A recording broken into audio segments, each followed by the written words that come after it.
Hello, this is Ann Park. I'm your instructor in your course for writing, and this term we're going to write the informed argument.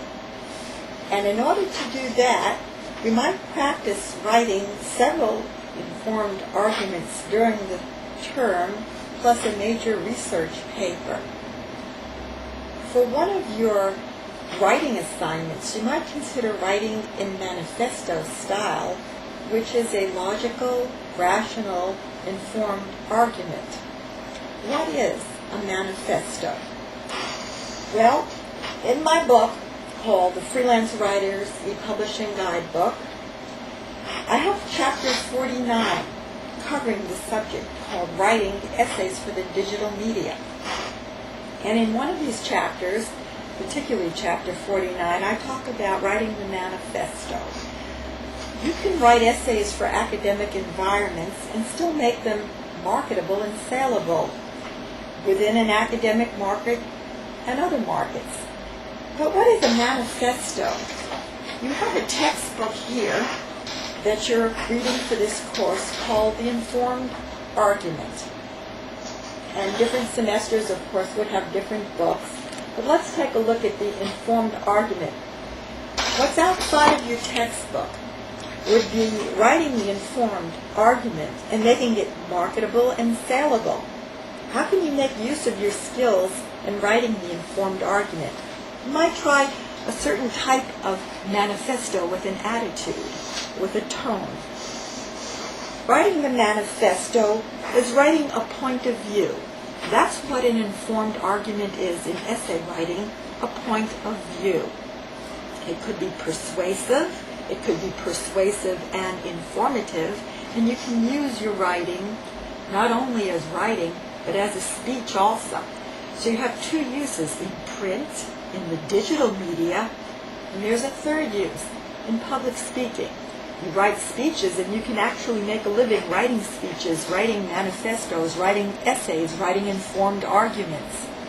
Let's talk about writing essays for an academic environment and making them marketable. We'll cover manifesto writing. You can use this with documentation and library research, including research on the internet and reference to websites. You can also write about this for your major research report that you do in the midterm. Manifesto, as I mentioned, is a point of view. When writing essays for an academic environment, it's important that you put in documentation based on research. And the research can be done in almost any credible place, like the library, the internet, interviews with experts. It's important to put in this documentation. You'll have to have an organization, which means a methodology.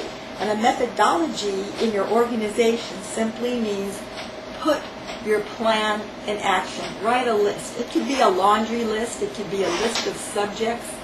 It could be any type of a simple A, B, C, D, 1, 2, 3, 4, 5. 7 key words. Why 7 key words?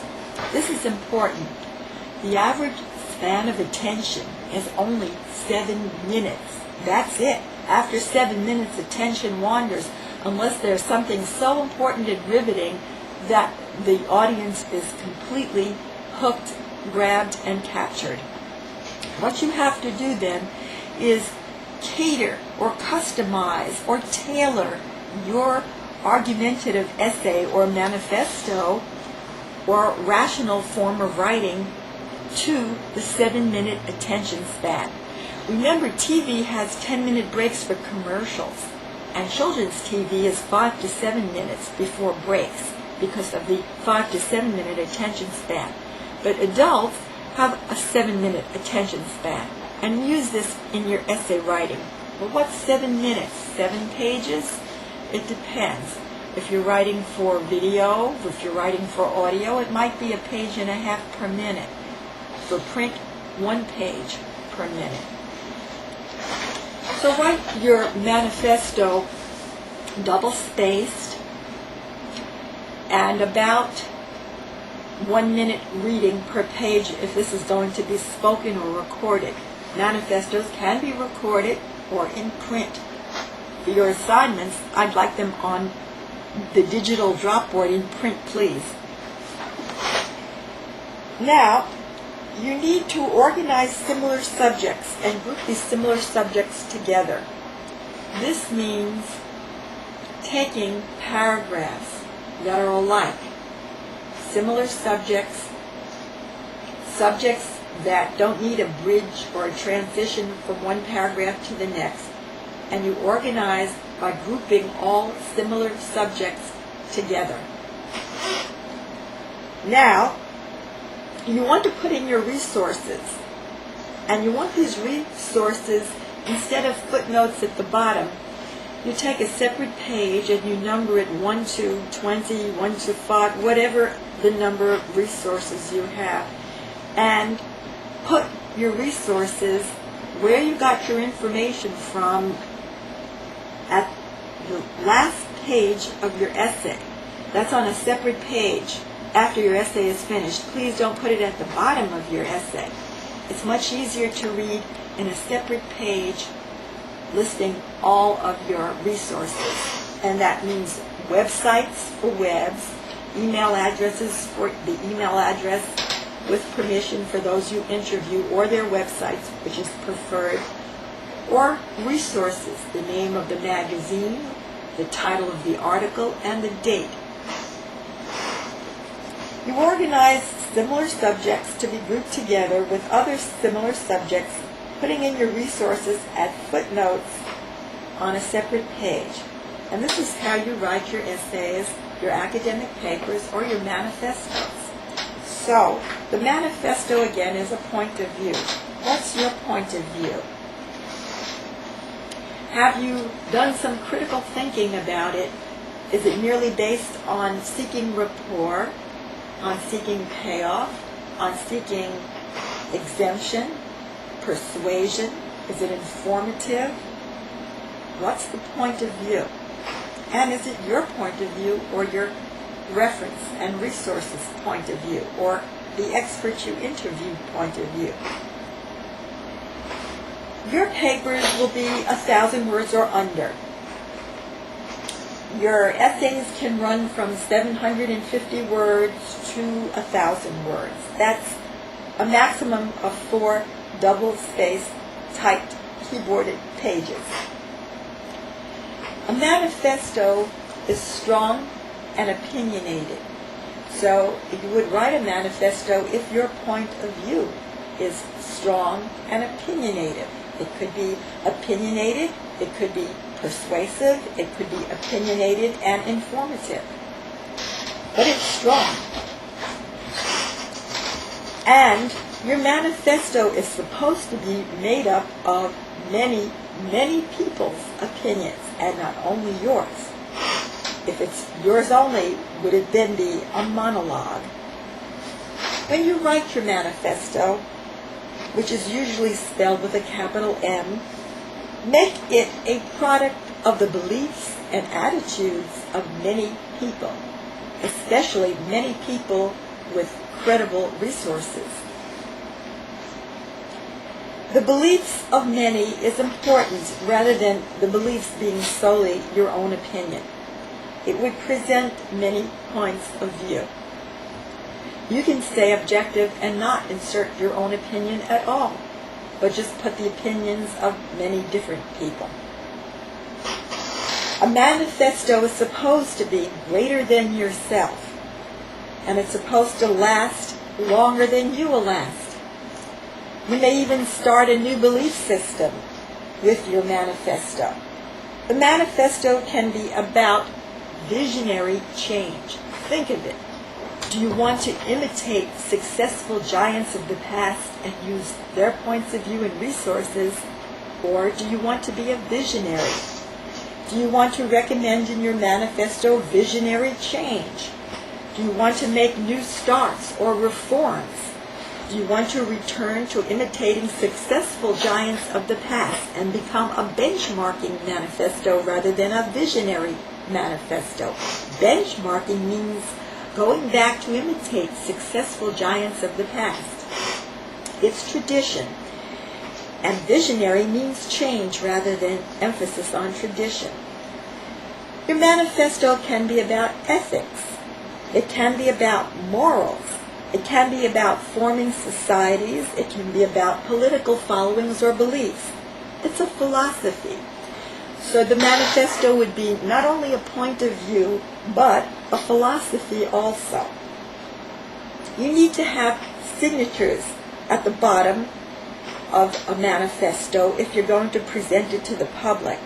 For this course, it's not necessary to go out with a petition and get people to sign your manifesto saying they agree with you. That's not necessary in this course.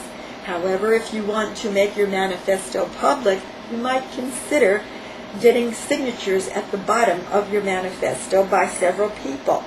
The longer, the better. Because a manifesto is more like a petition. It's a petition to get some point of view to improve the lot of many, just like a petition does. You go out, you write your manifesto, you get signatures the same way as you would get signatures on a petition, because the point of view of the manifesto is to improve the lot of many, many people. So it goes right outside of yourself and beyond yourself and lasts longer than yourself. And it's supposed to work like a petition because you have to state that enough people feel or think the same way as you think for the change to make the situation better. Some manifestos are negative, and others are written to create an image. There are public relations manifestos that create buzz appeal or spin and attract media attention. But they're there to make an impression, because you may only want to arouse change, and you want to make this change as soon as possible. A manifesto is based on individual statements of many people. I'll repeat. A manifesto is based on many changes and the opinions of many people. And that's most important, is the attitudes, signatures, and approval of many people. Because being based on the beliefs of many people, being based on the point of view of many people, it has support that one person alone would not have that much power. So a manifesto based on the beliefs of many, many people has more power than the beliefs of one person.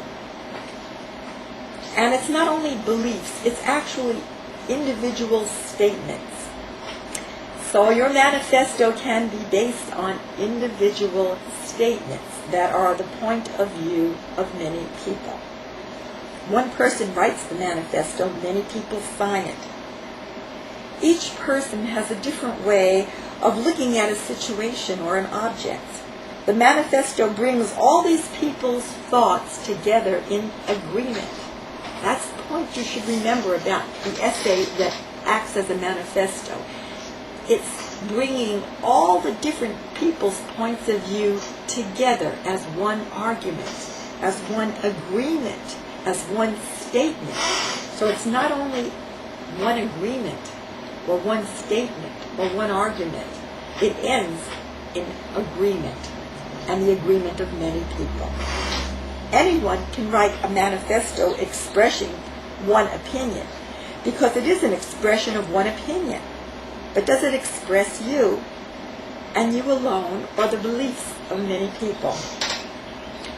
You have a customary manifesto. Now this is what's customary in a customary manifesto. You have 30 signatures. If you want to make your manifesto marketable, then obtain the signatures of at least 30 individuals, because it's customary to have 30 signatures on a manifesto. But guess what? Not only 30 signatures are appropriate for a manifesto, but opinions, point of views, and agreements of at least 30 different individuals. 30 different people agree and sign, so you have 30 signatures. But what they do agree about is 30 different signatures, 30 different people agreeing on one statement. That one statement sums up all the improvements, all the changes that you asked for in the manifesto. This is what a manifesto asks for: changes, improvements. So think and take notes: changes, improvements in a manifesto. What is a manifesto besides being a point of view? A manifesto is a document of finality. A document of finality. And a document of concern. It may even be a document of worry, but it's worked out practical solutions, and it fills needs. So what do you need to remember about a manifesto?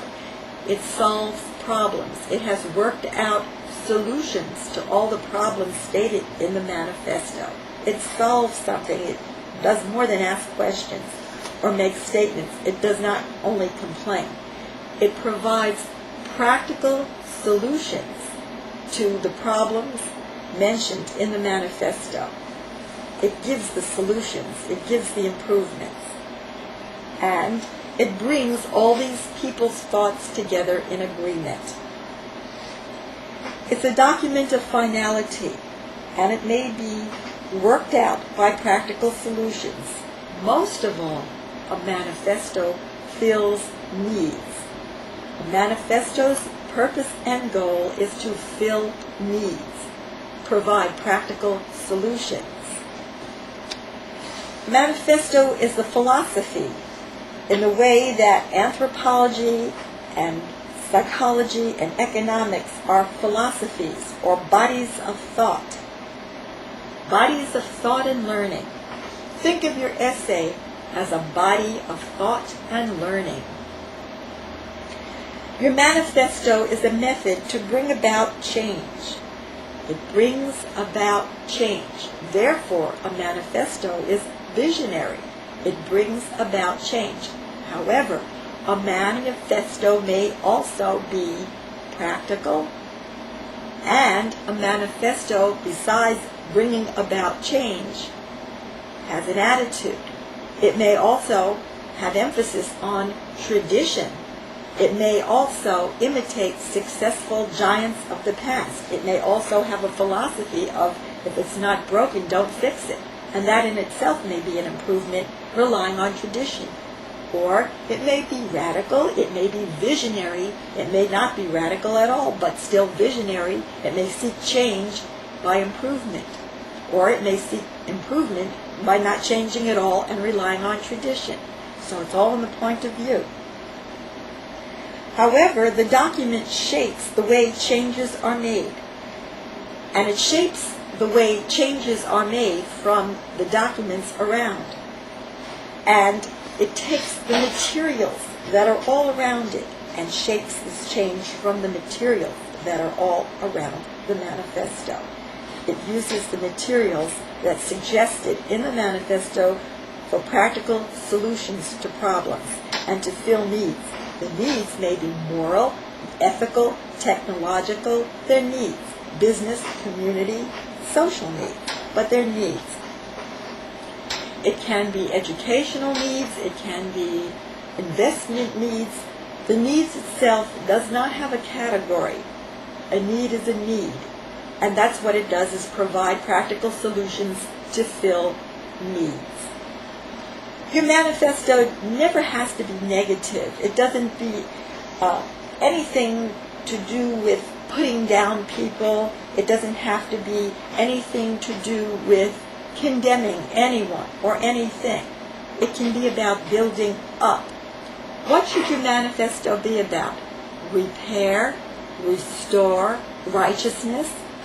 It repairs and restores. It doesn't seek revenge. So think of your manifesto as a philosophy that repairs and restores, and may even have some righteousness about it. It's an attitude. It's practical. It's an agreement. It solves problems. It recommends change or improvement or back to tradition. Your manifesto never has to be negative. Remember that old Valerie Solanas manifesto? about the Society for Cutting Up Men. It was made in that film called I Shot Andy Warhol. No, that's not right. I Shot Andy Warhol. That film had a negative manifesto, and your manifesto doesn't have to be negative. It shouldn't be. There's really no reason to put anyone down to build anyone else up. What it should do instead is to seek to repair and restore. Well, let's look at that feminist classic, The Society for Cutting Up Men. In the movie that was made of Valerie's life in the film, I Shot Andy Warhol. Well, the playwright and the author, who was a college graduate in psychology back in the 1950s, served her time in prison, was set free, and then ended up dying of pneumonia at the age of 58 in a homeless shelter in San Francisco. Little did she know years later that her manifesto on the Society for Cutting Up Men, however negative, did become a classic and a film that was shown in theaters all around the country. Well, what happened to her manifesto? Okay, it became a classic long after she died, homeless, penniless, in a homeless shelter. The point is, although her writings may be feminist and a classic, it's still a manifesto. And the point that I wanted to make by mentioning that film and her manifesto was, your manifesto doesn't have to be anything like that at all. It doesn't have to put anyone down. And let me emphasize, please, in your manifesto, don't put any other people's down or their beliefs. Instead, seek to repair and restore. Seek practical solutions where everyone comes out win-win, a winner. That would be the best manifesto, seeking change through improvements or change through tradition by imitating successful giants of the past, or seeking visionary change by changing the future. You choose what your manifesto is about, but please seek it in the name of restoring and repairing and doing good and bringing people to a positive place in their life where they can feel important and feel good about themselves. This is important in a manifesto. So never think of it as something that has to be negative. It doesn't. Your manifesto can be positive. Your manifesto can focus on change and widespread recognition. Think of it this way. Offer a practical solution. Offer a form of recognition. It could be seeking buzz appeal in the press. It can be seeking credibility. Emphasis on credibility or visibility with credibility. It can be seeking respect. It can be seeking change through practical solutions. It could be filling technological needs or social needs or health needs or educational needs. You get the picture. It never has to put down, cut down, or destroy to make changes. Think of it this way. Don't put down, don't cut down to make changes. And don't destroy. It doesn't have to be a dust storm when it can be something that brings people to practical solutions to their problems and fills needs that they have in the community. Your manifesto doesn't have to be about radical changes. It can be just improvements, and not with the emphasis on the word just. It can be improvements, practical solutions, filling needs. It can be making a business run better. It can be about care of the environment or care of your dog or cat. This is the thing that you must remember about a manifesto essay in argumentative writing. You need to think about revision, not division. There's a difference in a manifesto between division, dividing people and their opinions, and revision, revising. So think it this way. Revise, don't divide. This is the main point. I put it in my chapter 49 in my section on writing essays as manifestos, that you should seek revision instead of division. If you want your manifesto to be a classic that makes you some money, focus on changing attitudes. That's like writing a persuasive speech and an informative speech together. but we're focusing on not only delivering a speech, writing the essay. You don't even have to deliver it at all. It can be put on CDs or tapes. It could be made into videos, or you could speak in a public place, or not even bother with that and go straight to the print media or the digital media. Basically, focus on attitude changes. That's one of the most important points to remember about writing a manifesto, is focus on attitude changes. Think of the song, New Attitude. Think about attitude changes. Now, you might reveal scientific discoveries. That's a good way of restoring and repairing by creating attitude changes through revealing scientific changes, scientific discoveries that have been tested and proven helpful. Those offer practical solutions to problems. Those fill scientific, health, and other needs. Well, cloning is one. You might write a manifesto about cloning.